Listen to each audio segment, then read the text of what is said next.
दुबे मुंबई से। कैसे हो अंड भक्तों, मत बताओ कहाँ हो, पूरा देश जानता है तुम कहाँ हो। गटर तो गटर।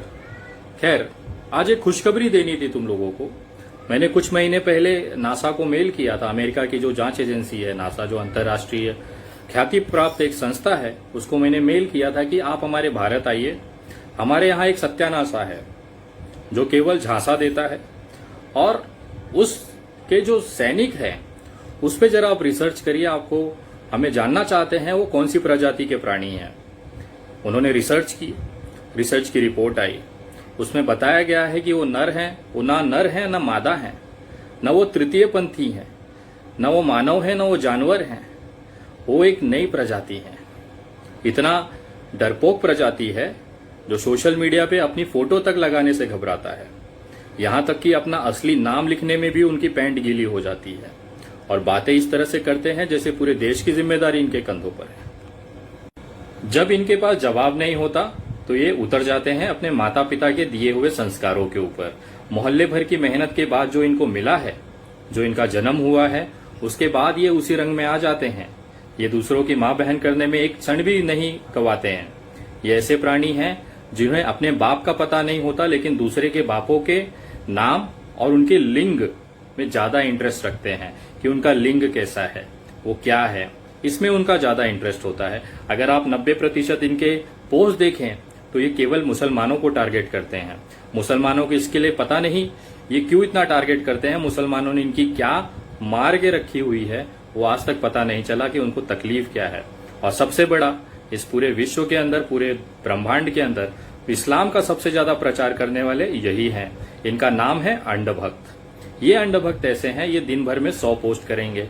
उन 100 पोस्ट में से 99% जो पोस्ट होती है वो मुसलमान और इस्लाम के संबंधित होती है। एक तरह से इन्हें अपने खुद के ग्रंथों का, खुद के वेदों का, खुद के श्लोकों का इनको ज्ञान नहीं होगा, लेकिन इस्लाम का पूरा कुरान इन्होंने पढ़ रखा है। उसमें क्या क्या है वो सारी चीजें ये अपना ज्ञान प्रदर्शित करते रहते हैं। और उससे सबसे बड़ी बात, ये गाली खाने में पूरे विश्व में सबसे ज्यादा 1 नंबर पे आते हैं। एक्चुअली नासा ने ये कहा है कि ये जो प्रजाति है ये इनका अवतार हुआ है, ये पैदा नहीं हुए हैं। ये किसी भी मनुष्य से पैदा नहीं हुए, किसी भी जानवर से पैदा नहीं हुए, ये अवतरित हुए हैं। जैसे इनके बाप अवतरित हुए थे वैसे ही ये अवतरित हुए हैं। और इनका अवतार इस कलयुग में इसीलिए हुआ है कि ये दिन भर रात भर बैठ के गालियां खाएं। इनका एक बार गाली से पेट नहीं भरता। ये एक पोस्ट पे 100 गालियां खाते हैं, फिर दूसरे के पोस्ट पे 100 गालियां खाते हैं। ऐसा दिन भर में अगर 5-6 हजार गालियां अपने माँ बाप को ना खिलवाएं तब तक इनको चैन नहीं पड़ता। इस प्रजाति में सबसे खूबसूरत बात यह है, इतने बेशरम होते हैं, इतने निर्लज्ज होते हैं, इनको हर जगह से दुत्कारा जाता है, पिछवाड़े लात मारी जाती है, उसके बाद भी इनको तृप्ति नहीं होती। ये बार बार मुंह उठा के चले आएंगे, और जिसके पोस्ट पे आएंगे उससे बोलते हैं, उनसे कहते हैं कि तू निकल यहां से। ये आए हुए हैं उनके पोस्ट पे मुंह उठा के, और इनको कहते हैं कि चल निकल। तो ये दुर्दशा है इनकी। इन अंडभक्तों का खून केवल मुसलमानों के नाम पे खौलता है, उसके अलावा कोई भी मामला हो जाए इनका खून नहीं खोलता। भले हमारे देश के जवान 20 शहीद हो जाएं तो भी इनका खून नहीं खोलेगा, क्योंकि जिस चाइना से हमारी लड़ाई थी वहां पे मुसलमान नहीं थे। अगर यही गलती से पाकिस्तान होता तो अभी पूरे रास्ते कैंडल मार्च, पूरे रास्ते आंदोलन, पूरे रास्ते तांडव हो रहा होता। लेकिन ये अंडभक्तों को ये नहीं पता कि एक पार्टी और एक समाज, एक समुदाय के विरोध करने से अच्छा आप देश के साथ खड़े रहते हैं। मैं आज आपको कुछ चीजें बताने जा रहा हूं जो मुझ पे आरोप लगाया जाता है कि मैं स्टंटबाज करता हूं, मैं अफवाहें फैलाता हूं, मैं केवल बड़ी बड़ी बातें करता हूं। अगर मैं स्टंटबाज होता, अगर मैं सिर्फ स्टंट करता तो उसका रिजल्ट नहीं आता, परिणाम नहीं आता। मैंने मजदूरों की आवाज उठाई, बांद्रा में मजदूरों का आंदोलन हुआ, उसके बाद तुम्हारे जो दिल्ली के बाप बैठे हैं उनको झुकना पड़ा। ये स्टंटबाज का रिजल्ट था कि उनको ट्रेनें और बसें चलानी पड़ी। ये मेरी हैसियत है। मैं स्टंटबाजी करता हूं तो तुम्हारे पिछवाड़े लाल होता है और तुम्हें झुकना पड़ता है। ये रिजल्ट होता है। इसकी वजह से आज पब्लिक का सपोर्ट है, इसकी वजह से आज मजदूरों का सपोर्ट है। पूरे भारत में एक बहुत बड़ी तादाद समर्थन में मुझे मिलती है। उसका नतीजा है फेसबुक पे आज 1,25,000 फॉलोअर्स केवल 10 दिन में पूरे हुए हैं। मैं किसी व्यक्ति, किसी इंस्टीट्यूशन, किसी संस्था, किसी राजनीतिक दल को खुश करने के लिए या उनको सेटिस्फाई करने के लिए काम नहीं करता हूं। मैं काम करता हूं मेरे देश के हित के लिए। मैं काम करता हूं मेरे इंसानियत, भारतीय एकता, अखंडता को बचाने के लिए। इसके लिए शायद आप लोगों की जलती है। इनको सबसे ज्यादा बुरा ये लगता है कि मैं मुसलमानों के साथ क्यों खड़ा रहता हूं। मैं आपको बताना चाहता हूं, मुसलमान इस देश का सबसे बड़ा देशभक्त, सबसे बड़ा देश को मानने वाला इंसान है। जो व्यक्ति इस जमीन पे पैदा होता है, इस जमीन को दिन भर में 5 बार इस जमीन को चूमता है, उसके साथ साथ इस जमीन के ऊपर अपनी सारी चीजें करते हैं और मरने के बाद भी ये जमीन नहीं छोड़ता, इसी जमीन में कब्र बना के उसमें दफन हो जाता है, उस व्यक्ति को हम देशद्रोही कहते हैं। ये खास तौर पे अंधभक्तों की एक जमात है जो इस मुसलमानों को देशद्रोही कहती है। जो मुसलमान दिन भर में 5 बार अपनी जमीन चूमता है, अपने मरने के बाद भी ये जमीन नहीं छोड़ता, उस मुसलमान पे ये उंगली उठाते हैं और उसी जगह पे देवेंद्र सिंह जो इनका जीजा है उसको ये छोड़ देते हैं। जो आतंकवादियों के साथ पाया जाता है, उसकी सरकार में, अंधभक्तों के जैसे देशभक्त सरकार में सबूत जमा नहीं हो पाते, चार्जशीट दायर नहीं हो पाती। मैं कहता हूं अगर देवेंद्र सिंह के गाड़ी में अगर जेएनयू या फिर जामिया इस्लामिया के छात्र मिले होते तो शायद उसको जमानत नहीं मिलती, लेकिन आतंकवादी मिले जो इनके चुनाव में मदद करते हैं, दंगे कराते हैं, देश पे हमला करते हैं और ये उस शहीद हुए हमारे सैनिकों के नाम पे वोटों की भीख मांगते हैं और सत्ता में आते हैं। शायद इसके लिए देवेंद्र सिंह को जमानत मिल गई। आज पूरे देश में, पूरे विश्व में भारत की छवि इतनी सत्यानाश हुई है चीन की वजह से, जो हमारी जमीन उन्होंने हड़पी है। लेकिन हमारे प्रधानमंत्री जी ने खुद आके ये कबूल किया है कि हमारा कोई विवाद ही नहीं है, हमारे कोई वहां पे जमीन हमारी किसी के कब्जे में नहीं है, चीन की तरफ से या हमारी तरफ से कोई झगड़े ही नहीं है। तो ये 20 जवान आखिर शहीद किस नाम पे हुए।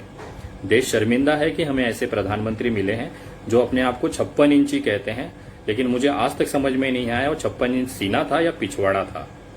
मैं आज आप सभी से कहना चाहता हूं कि आज आप लोगों को ये समझने की जरूरत है कि देश में देश को तोड़ने वाली सरकार है।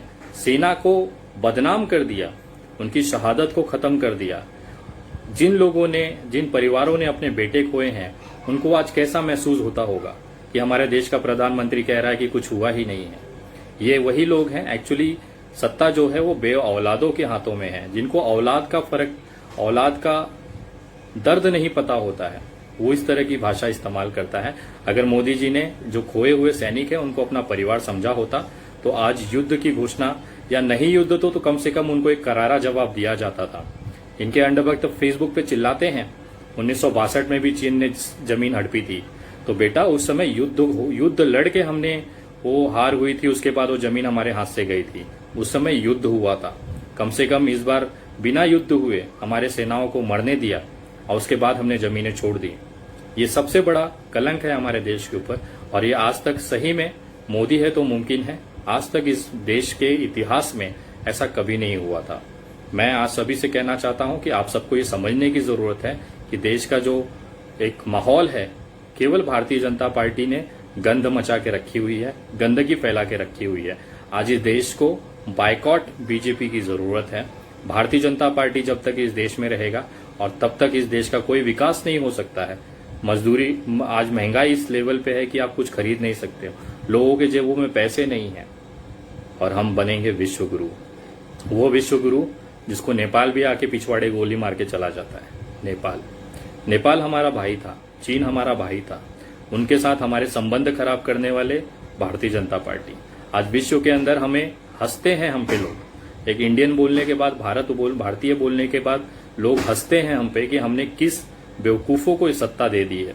आज वो हमें इस बोलते हैं कि इस तरह से हमें बेइज्जत होना पड़ रहा है इस पूरे विश्व के सामने। देश के अंदर तो हालात है ही हैं, आम जनता मर रही है, सरकार जो करोड़ों अरबों रुपया है वो उद्योगपतियों को भेज रही है। ये सारी दिक्कतें हैं हमारे देश में। आज कोई खास विषय नहीं था। जाते जाते केवल इतना कहना चाहूंगा कि मैं नरेंद्र मोदी से नहीं डरता हूं, मैं उनके किसी मुख्यमंत्री से नहीं डरता हूं। मेरा जो आप बिगाड़ सकते हैं बिगाड़ लें, मेरी आवाज इसी तरह से चलती रहेगी और इन अंधभक्तों का मैं तबीयत से बजाता रहूंगा। आज मुझे भारत के संविधान पे विश्वास है और इसी संविधान ने मुझे ये अधिकार दिया है कि मैं अपनी बात रख सकता हूं डंके की चोट पर। आज इस समय लाशों के ढेर लगे हुए हैं, सारी चीजें अपनी जगह हैं। आज मैं आप लोगों से एक निवेदन करना चाहता हूं कि इन जो लोगों के घरों में मृत्यु हो रही है, देहांत हो रही है, उन लोगों के परिवार को संभालने की हमारी जिम्मेदारी है। एक मुहिम मैंने चलाई है मुंबई के अंदर, अगर आप लोग भी इस मुहिम का हिस्सा बनना चाहते हैं, उनके घर राशन, उनके घर भोजन, और उन लाशों के अंतिम संस्कार में अगर आप भी मदद करना चाहते हैं तो आप मुझे मदद भेज सकते हैं। जिस तरह से दिल्ली दंगों में आप लोगों ने मदद किया था, अपेक्षा करता हूं वापस से एक बार आप लोगों की जरूरत है।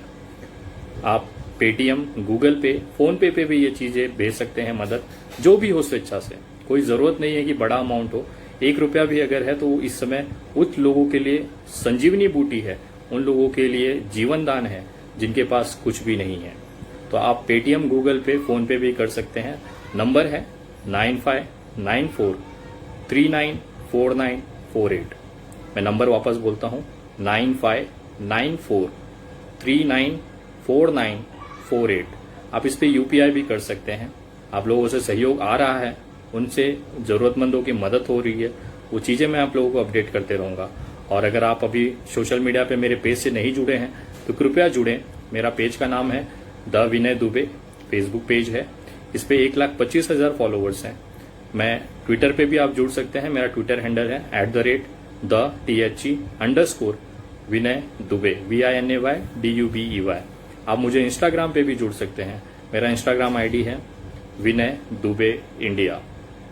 तो आप इससे जुड़े, ये वीडियो ज्यादा से ज्यादा लोगों तक पहुंचाए। देश की असलियत बताना जरूरी है, और जो जिनके आवाज में दम है वो आवाज उठाएं। इस देश को इस समय भाजपा जो बर्बाद कर रही है उससे बचाने की जरूरत है। जय हिंद, जय Maharashtra. India online education YouTube channel की सब्सक्रिप्शन फ़ी 199 से बढ़ के 299 होने वाली है जुलाई 1 से, इसीलिए आज ही सब्सक्राइब करें। जय हिंद, जय भारत। नमस्कार भाइयों, मैं हूं अनुपम त्रिपाठी और स्वागत है आपका FFAR India online education YouTube channel पे। भाइयों, 98% भारत को सही से अंग्रेज़ी बोलनी नहीं आती है, या उनकी वोकैबुलरी बहुत कच्ची होती है, या टेंसेस में दिक्कत होती है, या ग्रामर में खराबी पाई जाती है, या डिक्शन गड़बड़ होता है, या एक्सेंट में प्रॉब्लम होता है, या प्रोनाउंसिएशन बहुत ही ख़राब होती है। कुछ तो दिक्कत होती है। इसी कारण से भारत को अंग्रेज़ी सीखने की ज़रूरत है। आपने देखा होगा भाई, पिछले 3 महीनों में करीब 15 करोड़ जॉब्स का लॉस हुआ है, ऐसा एस्टिमेट किया जा रहा है। आने वाले दिनों में ये लॉस और बढ़ेगा। आपने ये भी पाया होगा पिछले 3 महीने में कि कंपनीज़ का सारा फोकस अब एक शिफ्ट कर रहा है ऑनलाइन की तरफ। इसी कारण से स्वागत करता हूँ आप लोगों का FFAR इंडिया के सेकंड यूट्यूब चैनल यानी FFAR India online education YouTube channel पे। भाइयों, इस चैनल पे भारत सीखेगा इंग्लिश। जी हाँ, इस चैनल पे आप पाएंगे बेहतरीन इंग्लिश सीखने के ट्यूटोरियल्स एंड लेसन्स। इस चैनल पे आप पाएंगे how to speak correct English fluently and with confidence. साथ ही साथ आप पाएंगे some of the best lessons and lectures in digital marketing by industry experts. जी हाँ, फॉर एग्जाम्पल जून के महीने में हमारे 2 डिजिटल मार्केटिंग के कोर्सेज, ऑनलाइन कोर्सेज अभी इस चैनल पे उपलब्ध हैं। पहला कोर्स जो आजकल चल रहा है, बहुत ही पॉपुलर कोर्स है, वो है Facebook leads generation ninja course. और दूसरा कोर्स जो चल रहा है वो है यूट्यूब डोमिनेशन कोर्स। और साथ ही साथ हमारे स्पोकन इंग्लिश के बेहतरीन लेक्चर्स आर ऑनगोइंग। जी, तो मैं स्वागत करता हूं आपका FFAR इंडिया चैनल को सब्सक्राइब करने के। हमारे FFAR India online education YouTube channel को सब्सक्राइब करें मात्र 199 रुपये प्रति महीने में पेटीएम करके। Paytm to 9599349269। जय हिंद, जय भारत।